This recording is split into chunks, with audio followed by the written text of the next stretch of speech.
At about the same time, George Papadimitriou was standing at the window of his rooms at the top of Pilgrim's Tower, the highest set in Jordan College, and looking out at the waste of waters that surrounded the tower and lapped against the windows of the other college buildings. Even in the enclosed quadrangle, the wind was whipping it into spray. The sky was heavy, promising even more rain, and the room was so cold that in spite of the fire in the hearth, he was wearing his overcoat. "When should we expect him, do you think?" he said. "In this flood," said Lord Nugent, joining him at the window. "Who knows, but he's resourceful." Nugent had arrived in Oxford the previous evening, an hour or two before the flood struck the city. Oakley Street had heard that Lyra was in danger, and he wanted to make sure of the arrangements for her safety. He would have made his way to the Priory already that morning, despite the flood, but for the fact that they were awaiting the arrival of a traveller from the far north, Bud Schlesinger, news of whom had been in Coram van Texel's coded letter from Uppsala. Schlesinger was a New Dane by birth, and an agent of Oakley Street by training and inclination. He had gone to the north to find out as much as he could about the witch's knowledge of Lyra, because it seemed that the source of much that was said about her came from them. The witches were a great power in those latitudes, and the alliances they made were costly but valuable. Nugent was eager to gain their support, but even more eager to prevent the other side from gaining it. "I should think every boat that exists will have been requisitioned by the authorities," said Papadimitriou. "They would want to maintain civil order above everything else. Oh, he'll get here. Until he does, I'm going to— Wait a minute. Isn't that Hannah Relf down there?" Papadimitriou peered down at the flooded quadrangle, where a slight figure clothed in oilskins was wading waist-deep towards the tower. She looked up briefly, pushing back her yellow sou'wester, and the two men recognized her at once. Papadimitriou waved, but she didn't see him, and she moved on through the water. "I'll go down and meet her," Papadimitriou said. He ran down the steep stairs and found her on the first landing, breathing heavily and unfastening the oilskin coat. Her little Damon was helping with the buttons. "Let me give you a hand," he said. "Good Lord, what are you wearing?" "Salmon fishing waders," she said. "Never thought I'd need them here." "Well, this counts as a revelation. I wouldn't have imagined you with a fishing rod in your hands," he said, taking the coat from her. The waders came up to her chest and looked substantial. "Not mine. They belong to my brother, who gave up fishing when he was injured. It's not easy to wear waders with a prosthetic leg. If I sit on the stairs, perhaps you could." He went down a step or two and tugged hard. She was fully clothed underneath, and must have been extremely uncomfortable. "Well, good for you," he said. "Are you very busy? I don't want to interrupt anything, but you won't. Don't worry, I thought I should come and tell you something important. Tom Nugent's here. Save your breath to climb the stairs, and tell us both when you get there." Their daemons climbed ahead of them, talking quietly. Papadimitriou was concerned about Hannah. She was breathing heavily, and her face was flushed. "You didn't walk all this way?" he said. "Then sorry. Don't speak. Take it easy. No hurry." When they reached the top floor, she said, "I begged a lift from a neighbor with an engine boat. I'm not sure anyone could walk all the way. Have you seen how fast the water's flowing down St. Giles?" Nugent opened the door, hearing their voices, and said, "Dr. Relf, this is Valiant. Come in and sit by the fire and let me give you some of George's brandy." "Thanks," she said. "I could do with it. I won't stay any longer than I need to." "You'll stay till you're warm and dry," said Papadimitriou. "It would be good for you to meet Schlesinger anyway." She took a glass from Lord Nugent and sipped gratefully. "Who's Schlesinger?" "An Oakley Street agent with something to tell us. We hope I came because something's happened at the Priory," she said. "Late last night. I heard from a neighbor, the man who owns the boat, and he took me up to see what was going on and check whether Malcolm was all right.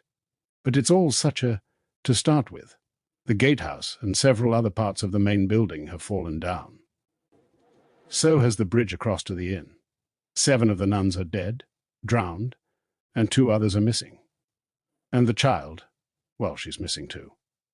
But here's the point, Malcolm, the boy you remember. He's disappeared as well.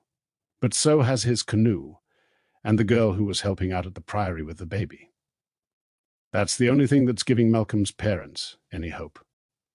They think he might have, what? Rescued the child and floated away. In a word, yes. He was very fond of the baby, very interested in her and everything to do with her. So, well, that's what I had to tell you, really. Who is this girl? Alice Parslow. 16. She helps out in the inn, and she'd just begun at the priory too. But there's something else that might have a bearing on. Wait a minute. They're sure the child is gone? Not buried under the collapsed building? Yes, they're sure. Because she was in a wooden crib in the kitchen when the gatehouse fell, in the care of the girl Alice. The crib was still there, but all the blankets had gone. But there's another thing. There was a man who'd shown up at the Trout a few days ago. Malcolm had told me about him for the first time on the day of Dr. Alkaizi's dinner. I mentioned him then, but you'd given me so many other things to think about that I didn't ask any further. His name was Gerard Bonneville. He had a hyena daemon who'd lost a leg, and Nugent sat forward. Papa Dimitriou said, "How does he fit in? What was he doing?" "I don't know whether he matters or not," said Hannah, but Malcolm was afraid of the man because of the way his daemon behaved. On the day of Dr. Alkaizi's dinner, Malcolm told me that he'd seen Bonneville trying to break into the priory the night before. Oh, and the girl Alice had spoken to him, to Bonneville, and she said he'd claimed to be the father of the baby, of Lyra. But do you know anything about him? As a matter of fact, yes, said Nugent. We've been interested in him for some time. He's a scientist, an authority on elementary particles, or used to be. He led a group in Paris researching the Russakoff field, that theory about consciousness that has the magisterium in such a spin. He wrote a paper arguing that there must be a particle associated with the field, and made the extraordinary claim that dust could be that particle. The gist of it, as far as I can understand it, was that everything is material and that matter itself is conscious. There's no need to bring spirit into the discussion. You can see why the magisterium is keen to shut him up. He was, well, he is, a brilliant mind. And he's involved with this with Lyra. But he was in prison, said Papa Dimitriou. Wasn't there a court case, some sexual offense? Yes, that was his downfall, or part of it. I think Marisa Coulter was involved in some way.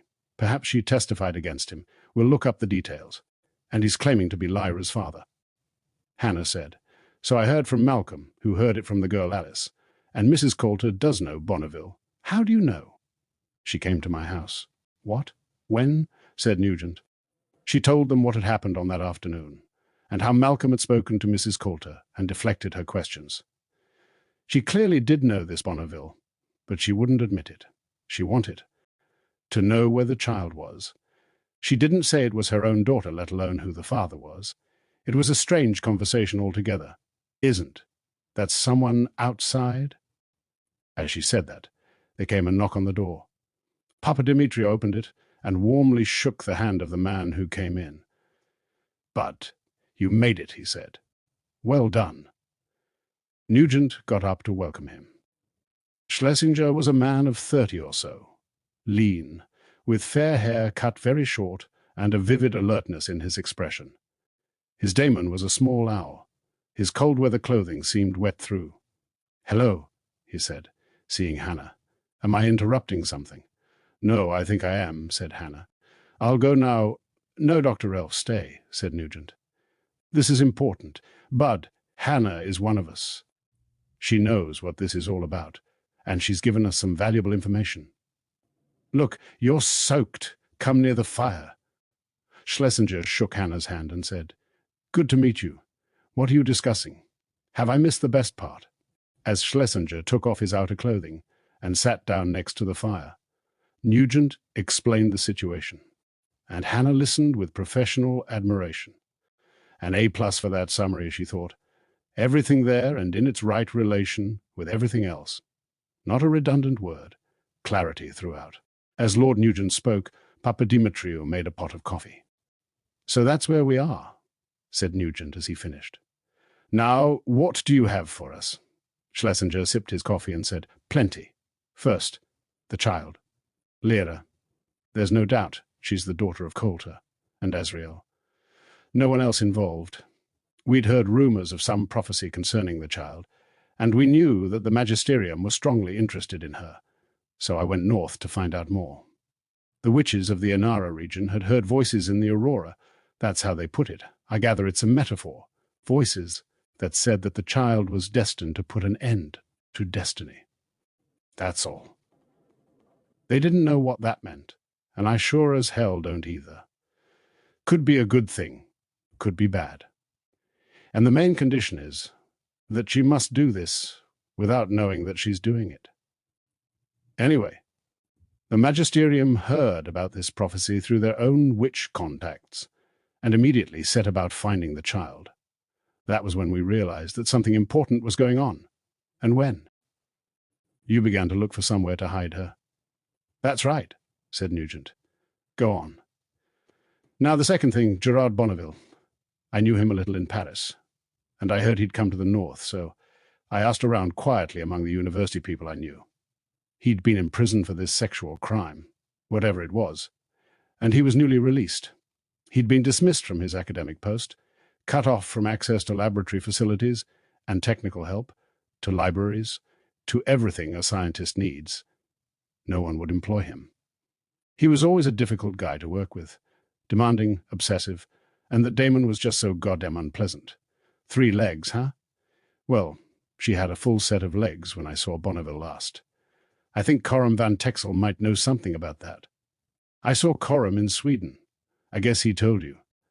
At the mention of Coram van Texel, Hannah glanced at Lord Nugent, who returned her look with bland impassivity. But Bonneville saw a way back into favor, Schlesinger went on. He knew about the witch's prophecy, and he thought if he could get hold of the child, he'd be able to bargain with the magisterium. Give me a laboratory. Give me all the help I need, and you can have the child and do what you like with her. So that's what he's after, and why. And do we know where he is now? What's the latest you heard? This is surmise, said Papadimitriou, but it's likely that he's pursuing the boy and the girl who are looking after Lyra. They have a boat, a canoe, I believe, and Hannah thinks they escaped in that. But Hannah, where would they go? What would they be looking for? Well, said Hannah, some time ago now, Malcolm asked me about the idea of sanctuary because he'd heard about it from one of the nuns, and he asked me if the colleges still offered sanctuary to scholars, and I told him that Jordan used to have some form of it. We still do, said Papadimitriou. Scholastic sanctuary has to be invoked by asking the master himself. There's a Latin formula, so I'm sure Malcolm would try to bring her here, Hannah said. But we've all seen the way the flood is racing through the city. I don't think a canoe could make much headway in this sort of torrent. They'd have to go where the flood took them. But a baby is not a scholar, said Papadimitriou. It wouldn't work. If she were granted scholastic sanctuary, though, how safe would it make her? Completely. The law has been tested in the courts and always found to be impregnable.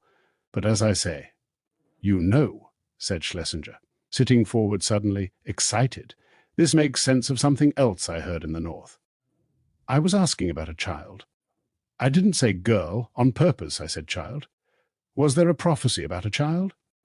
And there was one witch. What was she called? Tilda Vassara. Queen Tilda Vassara. She told me she'd heard a prophecy about a boy. So I kind of listened politely. But I was really only interested in what they might have to say about a girl.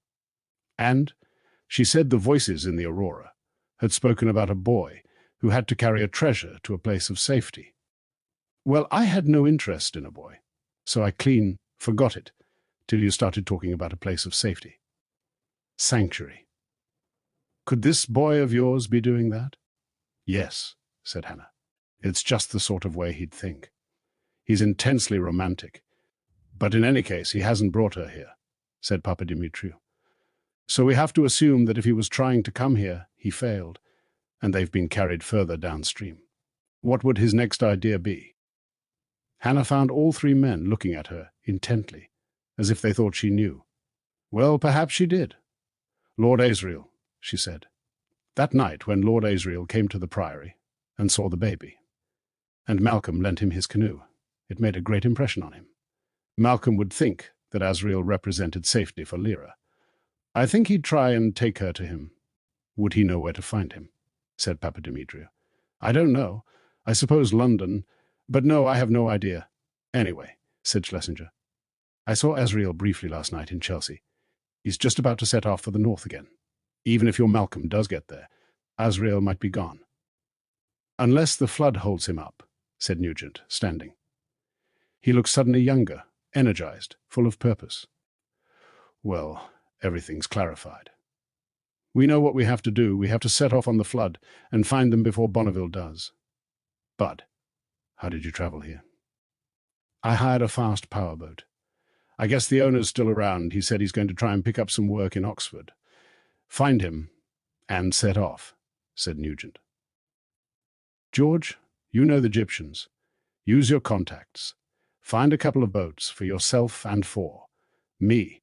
The Magisterium will be looking for them too. The CCD has a number of riverboats. They'll all be concentrating on this. Hannah, put everything else aside and use the alethiometer to search for them. How will I keep in touch with you? Said Hannah. You won't, said Lord Nugent. Whether we're successful or not, you'll be writing the history in due course. Go home, keep dry and safe, and watch the alethiometer. I'll find a way of keeping in contact.